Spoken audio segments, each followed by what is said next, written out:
Movie कहानी की शुरुआत होती है 2014 में। इंसान ने प्लेनेट का एटमॉस्फेयर तबाह कर दिया ग्लोबल वार्मिंग के सबब से। इस मसले को ठीक करने के लिए साइंटिस्ट ने एक आर्टिफिशियल कूलिंग सब्सटेंस बनाया जो हवा में छोड़ दिया गया। ये सब्सटेंस गर्मी को कम तो करता है, लेकिन इससे प्लेनेट पर एक नया आइस एज शुरू हो जाता है। खुशकिस्मती से एक जीनियस साइंटिस्ट विल्फोर्ड ने एक ट्रेन बनाई है जो हमेशा चलने वाले इंजन से चलती है और लगातार दुनिया के इर्द गिर्द चक्कर लगाती रहती है। अब सिर्फ कुछ बचे हुए इंसान इस ट्रेन में रहते हैं और जो भी बाहर जाने की कोशिश करता है ठंड से फौरन मर जाता है। बदकिस्मती से छोटी सी सोसाइटी में अभी भी क्लासिज्म मौजूद है और ट्रेन के डब्बे भी इसी हिसाब से लगाए गए हैं। अगले डब्बों में अमीर लोग, बीच में इकोनॉमी क्लास और पीछे बिल्कुल गरीब लोग टेल सेक्शन में रहते हैं। 17 साल बाद दिखाते हैं गार्ड्स गरीब लोगों के लिए खाना लाए हैं जो कि कुछ अजीब से प्रोटीन ब्लॉक्स होती हैं। हर शख्स को बैठना पड़ता है ताकि खाना मिल सके, लेकिन कर्टिस नाम का आदमी नहीं बैठता जब तक गार्ड उसे गोली मारने की धमकी नहीं देता। कर्टिस अपने दोस्त एडगर को बताता है कि उसने दरवाजे गिन लिए हैं क्योंकि वो ट्रेन के अंदर से निकलने का प्लान बना रहा है। गार्ड फिर पूछता है कि क्या ग्रुप में कोई एक्सपीरियंस्ड वायलिनिस्ट है, और एक बूढ़ा कपल वॉलंटियर करता है क्योंकि वो पहले बॉस्टन सिम्फनी ऑर्केस्ट्रा का हिस्सा थे। गार्ड सिर्फ गेराल्ड को ले जाना चाहता है क्योंकि उन्हें सिर्फ एक म्यूजिशियन की जरूरत है, लेकिन गेराल्ड अपनी बीवी के बगैर जाने से इनकार करता है। इस पर गार्ड उसकी बीवी को मारकर उसका हाथ तोड़ देता है और गेराल्ड को खींचकर ले जाता है। इसके बाद कर्टिस तानिया और उसके बेटे टिमी के पास जाता है और बच्चे से प्रोटीन ब्लॉक्स का तब्दील करने का कहता है।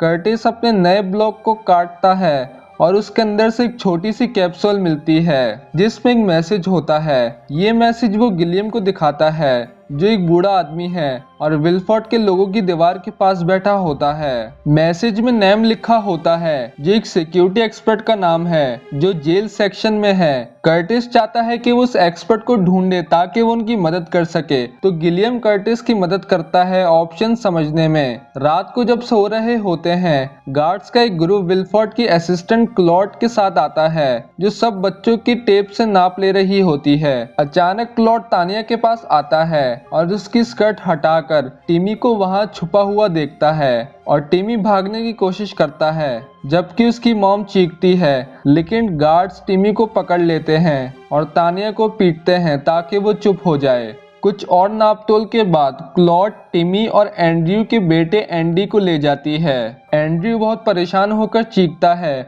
और क्लॉड पर एक जूती फेंकता है, तो गार्ड्स फौरन उसे पकड़ लेते हैं। कुछ ही देर बाद यंग फ्रैंको और ओल्ड फ्रैंको एंड्रयू के गले में एक घड़ी डालते हैं और उसका हाथ दीवार में एक सुराख के अंदर डाल देते हैं, जिससे एंड्रयू को बहुत ठंड की तकलीफ महसूस होती है और वो दर्द से चीखने लगता है। फिर मिनिस्टर मेसन वहां आती है और एक लंबी स्पीच करती है ताकि पैसेंजर्स को उनकी बदतमीजी पर डांटे।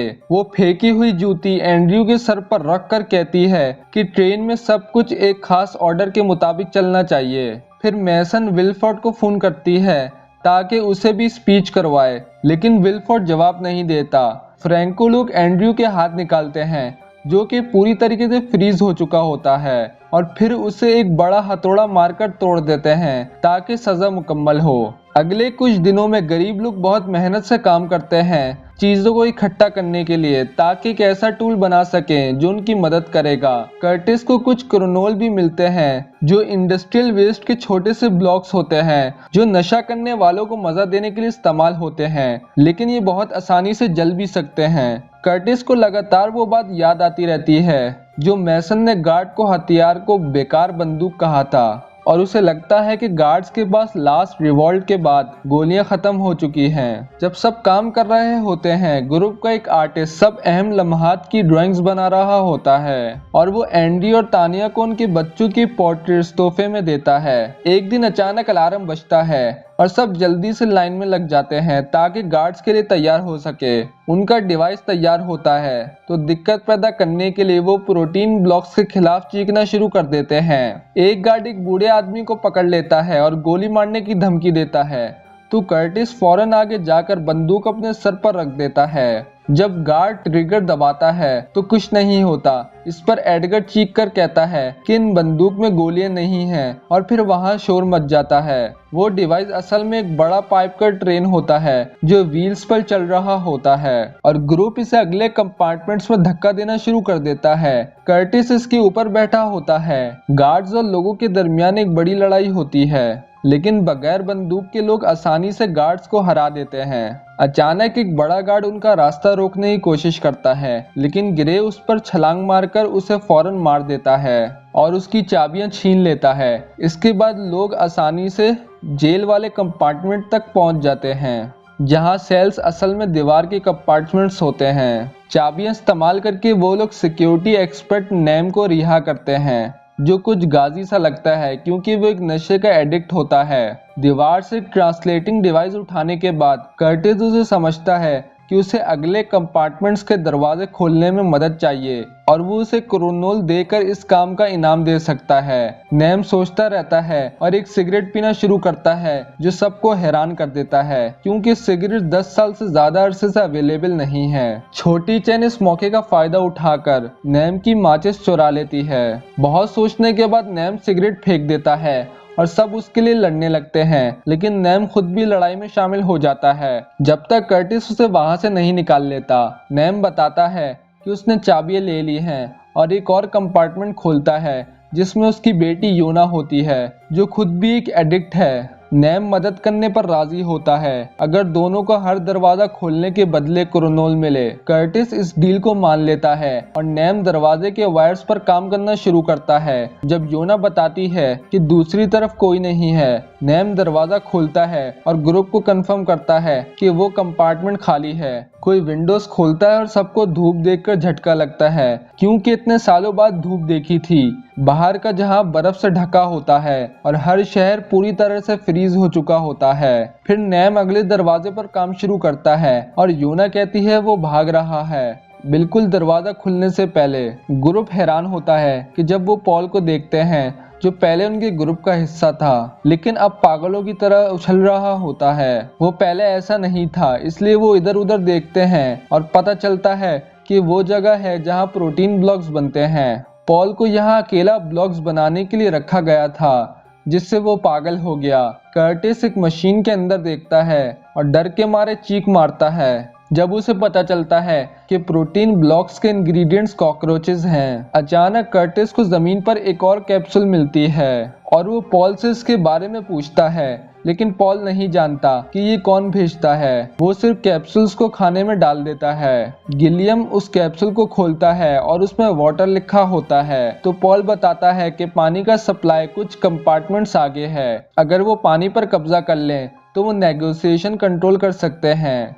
जब नेम अगला दरवाजा खोलने पर काम कर रहा होता है, कर्टिस योना से बात करता है और पता चलता है कि वो ट्रेन पर ही पैदा हुई थी। कर्टिस बाहर से आया था, लेकिन उसे ट्रेन से पहले का कुछ याद नहीं। कर्टिस ये भी सोचता है कि योना को शायद कोई गैबी मालूमात होती हैं, क्योंकि वो दरवाजे को देखती है और चीख कर कहती है इसे मत खोलो। बदकिस्मती से देर हो जाती है। दरवाजा खुलता है और एक कमरा नजर आता है जो मास्क से पहने हुए आदमियों से भरा होता है, जो कुल्हाड़ी लेकर खड़े हैं। धमकी के तौर पर मास्क आदमी एक मछली को उठाकर उसे चीर देता है, लेकिन लोग इससे डरते नहीं और आगे बढ़ने लगते हैं, जिससे एक बहुत बड़ी लड़ाई शुरू हो जाती है। दोनों तरफ से लोग जल्दी जल्दी मरने लगते हैं और सब लोग बिना रहम के एक दूसरे को कत्ल करते हैं। जहां खून पूरे डब्बे में बिखरा होता है, एडगर और कर्टिस आगे बढ़ने की कोशिश करते हैं और बहुत से मास्क्ड आदमियों को कत्ल करते हैं, लेकिन अचानक कर्टिस मछली पर फिसलकर गिर जाता है। एक आदमी कर्टिस को मारने की कोशिश करता है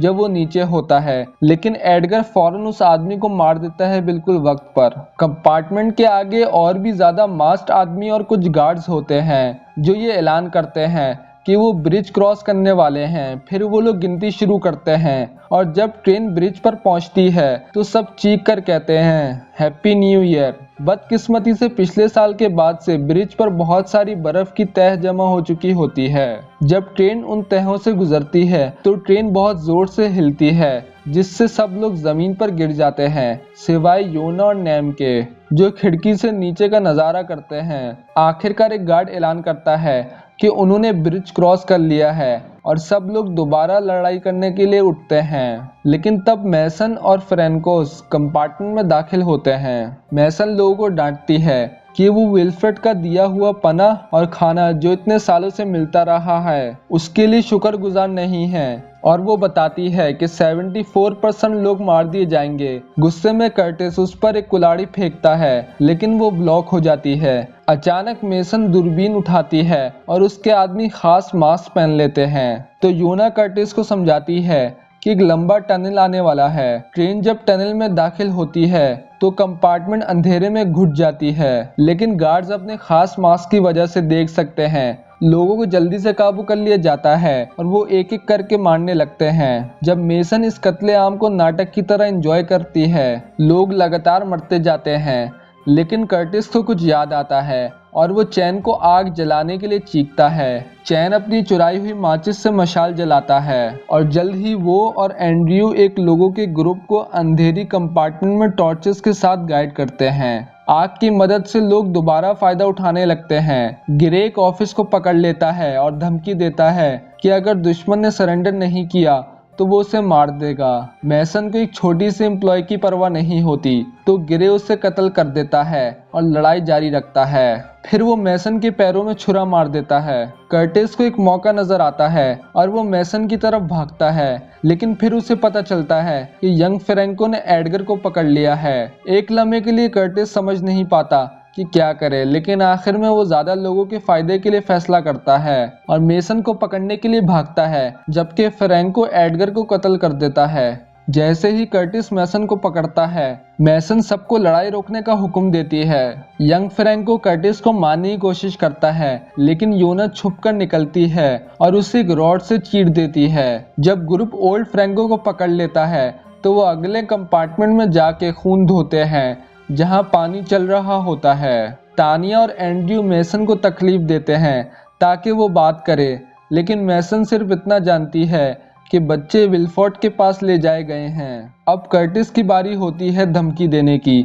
वो कहता है कि वो पानी की सप्लाई बंद कर सकता है, लेकिन मेसन हंसकर समझती है कि पानी ट्रेन के अगले हिस्से से आता है और ये बर्फ और स्नो है जो ट्रेन के रास्ते में टूटता है। कर्टिस उसे मारने के लिए तैयार होता है, लेकिन मेसन उसे राजी कर लेती है कि वो उसे साथ ले जाए, क्योंकि वो उन्हें महफूज गुजरने का वादा दे सकती है। उस रात ग्रुप आराम करने का फैसला करता है, लेकिन कर्टिस और गिलियम रात भर जागते हैं ताकि अगले कदम का सोच सके। गिलियम को ये पसंद नहीं आता कि इतने लोग मर चुके हैं, तो कर्टिस अकेला आगे बढ़ने का फैसला करता है, जबकि गिलियम ग्रुप और कैदी देखने का जिम्मा लेता है। कर्टिस के हाथ का निशान देखकर गिलियम मान जाता है। अगली सुबह Curtis Andrew, Tania, Naim, Grey और योना के साथ अगले कंपार्टमेंट में जाता है। मेसन को हथकड़ी लगाए हुए आगे रखता है। पहला कंपार्टमेंट एक ग्रीन हाउस होता है जहां अपर क्लास के लिए फल और सब्जियां उगाई जाती हैं। नैम योना को कुछ मिट्टी देता है क्योंकि उसने कभी पहले मिट्टी नहीं छुई होती, और वो कीड़े देखकर हैरान हो जाती है। अगला कंपार्टमेंट एक बड़ा एक्वेरियम होता है और मेसन ग्रुप को सुशी खाने की ऑफर देती है। इस ट्रेन में मछली सिर्फ 2 दफा साल में खाई जाती है ताकि एक लॉजिकल सिस्टम का बैलेंस बरकरार रखा जा सके। मेसन खुद भी सुशी खाने की कोशिश करती है, लेकिन कर्टिस उसे रोक के एक प्रोटीन ब्लॉक खिलाता है। उसकी शक्ल का मजा लेता है क्योंकि वो जानती है कि इसमें क्या है। बूचर कंपार्टमेंट से गुजरने के बाद वो लोग एक क्लासरूम में पहुंचते हैं जो चीखते हुए बच्चों से भरा होता है। तानिया और एंड्रयू फौरन अपने बच्चों के लिए ड्राइंग्स दिखाते हुए पूछते हैं, लेकिन एक बच्चा सिर्फ इतना जानता है कि उन्होंने ट्रेन के अगले हिस्से में ले जाया गया था। टीचर एक वीडियो चालू करती है जो प्रोपेगेंडा से भरी होती है, जिसमें बच्चों को सिखाया जाता है कि विल्फ्रेड उनका मेहरबान निजात देने वाला है। बच्चे सबको बहुत पसंद करते हैं और अपने लीडर के लिए चीयर करते हैं। फिर टीचर एक इंस्ट्रूमेंट बजाती है और एक गाना गाती है जो बच्चों को ये सिखाता है कि अगर ट्रेन कभी रुकी तो वो जमकर मर जाएंगे। इसी वक्त वो उस मंजर से गुजरते हैं जहां 15 साल पहले 7 लोग भागने की कोशिश में मर गए थे और अब उनके जिस्म बर्फ में मूर्तियां बन चुके हैं। फिर एक आदमी एक कार्ट लेकर आता है जो न्यू ईयर के गर्म अंडों से भरा होता है। बच्चे और लोग दोनों अंडे उठाकर खाते हैं। जब गेराल्ड भी वायलिन बजाने के लिए वहां आता है, तानिया देखती है कि गेराल्ड कितना बदल गया है जब से उसे ये नौकरी मिली है। कर्टिस को अपने अंडे में एक कैप्सूल मिलता है जिसमें एक पैगाम होता है, ब्लड। जब कार्ट वाले अगले कंपार्टमेंट तक पहुंचता है तो वो और टीचर अंडों के ढेर से बंदूकें निकालते हैं और फायरिंग शुरू कर देते हैं। सब लोग झुककर पनाह लेते हैं, लेकिन अफसोस के साथ टीचर एंड्री को गोली मार देती है, जबकि गिरे उसे एक छुरी से खत्म कर देता है। मेसन कर्टिस पर गोली चलाने की कोशिश करती है, लेकिन कर्टिस उसे रोककर उसी की बंदूक उसके हाथ से गिरा देता है। और तभी क्लासरूम के टीवी पर एक लाइव वीडियो चलती है। कार्ट वाला सारे लोगों को मार चुका होता है और अब ओल्ड फ्रैंको गिलियम को गोली मार देता है। कर्टिस दुख और गम में मेसन को कत्ल कर देता है अपना बदला लेने के लिए। ग्रुप अगले कंपार्टमेंट्स में चलते रहते हैं जहां उन्हें फैंसी लोग मिलते हैं जो डॉक्टर, दर्जी और ब्यूटी सैलून जैसी सर्विसेज का इस्तेमाल कर रहे होते हैं। जब वो डाइनिंग रूम से गुजरते हैं, फ्रैंको भी चल देता है और देखता है कि ट्रेन ऐसे मोड़ पर है कि उसका कंपार्टमेंट और लोगो वाला कंपार्टमेंट बिल्कुल साथ है। फ्रैंको फौरन फायरिंग शुरू करता है और कर्टिस भी जवाब में गोली चलाता है, लेकिन दोनों अपने शॉट्स चूक देते हैं जब तक उनके पास गोलियां खत्म नहीं हो जाती। जब वो रिलोड करते हैं, नेम देखता है कि गोली के सुराख से एक बर्फ का टुकड़ा अंदर आ रहा है, जो उसे एक इशारा लगता है। फिर फ्रैंको और कर्टिस फिर से गोलियां चलाते हैं, लेकिन जब इसका कोई फायदा नहीं होता तो वो आगे बढ़ने का फैसला करते हैं। ग्रुप एक स्पा में पहुंचते हैं जहां वो स्टॉल्स में छुप जाते हैं, जबकि फ्रैंको और दो गार्ड्स उनका पीछा करते हैं। फ्रैंको एक स्टॉल खोलता है और एक हाई क्लास मुसाफिर को मार देता है। फिर वो उस गार्ड को भी कत्ल कर देता है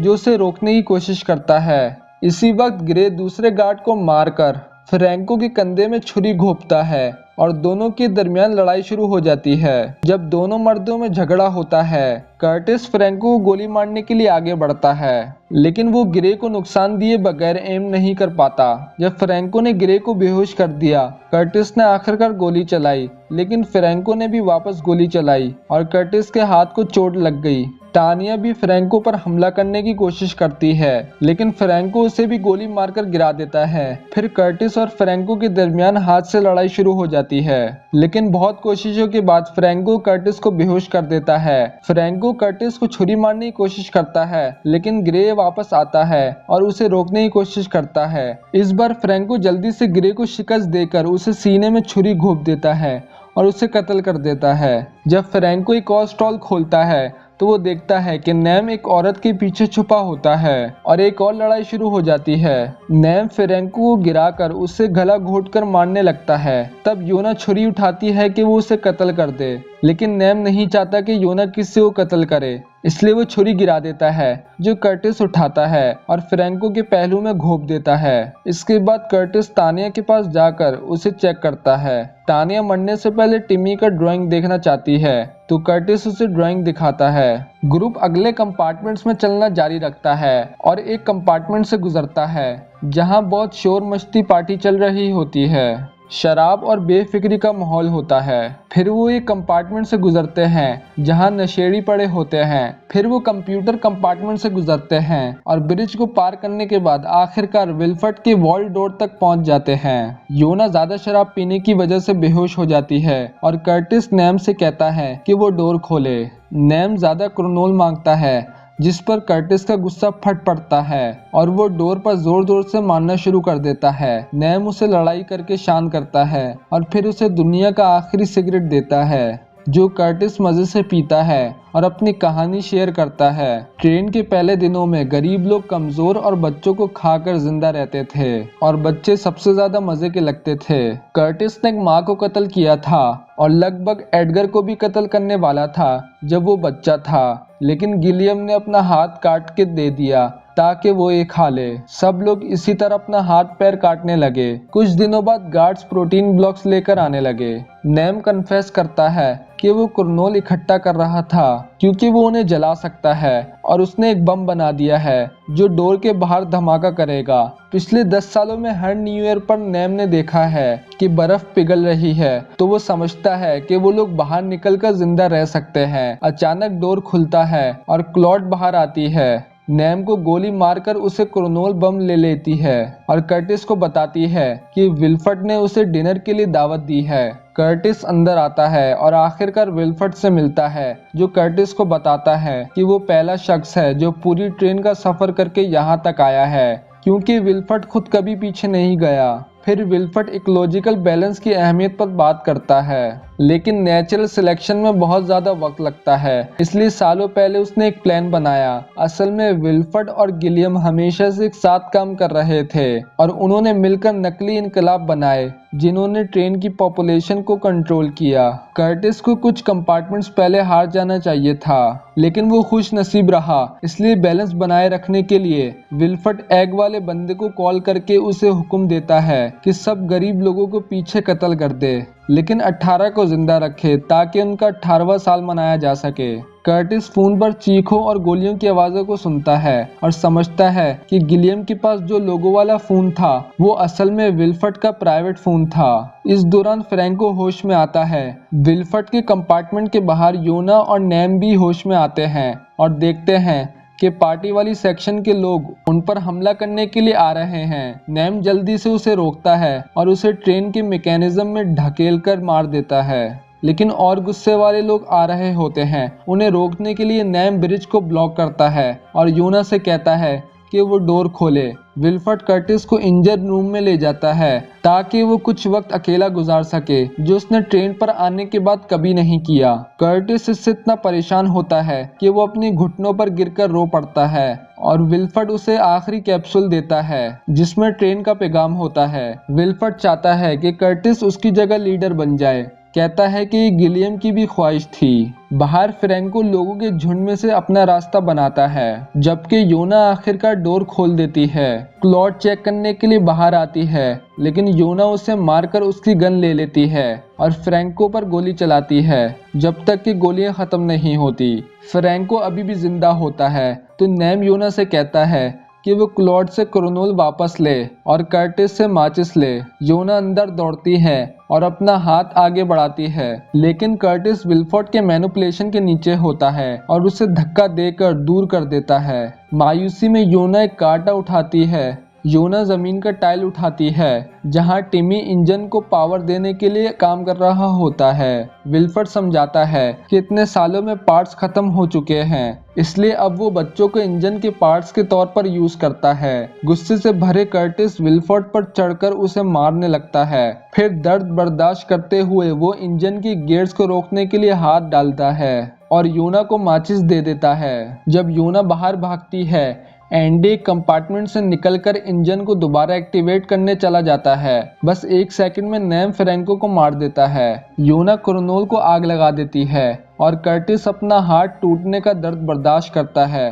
ताकि इंजन को फिर से रोक सके और टिमी बाहर निकल सके। वो टिमी को बाहर निकाल लेता है। फिर सब लोग एक दूसरे को गले लगाते हैं और कुरनोल का धमाका होता है जो डोर को उड़ा देता है, लेकिन एक बड़ी तादाद में बाहर बर्फ गिरने लगती है जो ट्रेन पर गिरती है। कंपार्टमेंट्स एक के बाद एक गिरने लगते हैं और ट्रेन पटरी से उतरकर बर्फ में अटक कर रुक जाती है। कुछ देर बाद टिमी और योना आग से गिरे हुए कंपार्टमेंट में होश में आते हैं, जहां हर जगह आग और मरने वालों के जिस्म होते हैं। सब मर चुके होते हैं। चोरी की हुई खाल पहने हुए वो बाहर निकलते हैं और एक पोलर बियर को देखते हैं और ये समझते हैं कि अब वो ठंड से नहीं मरेंगे। और यही मूवी कहानी खत्म हो जाती है।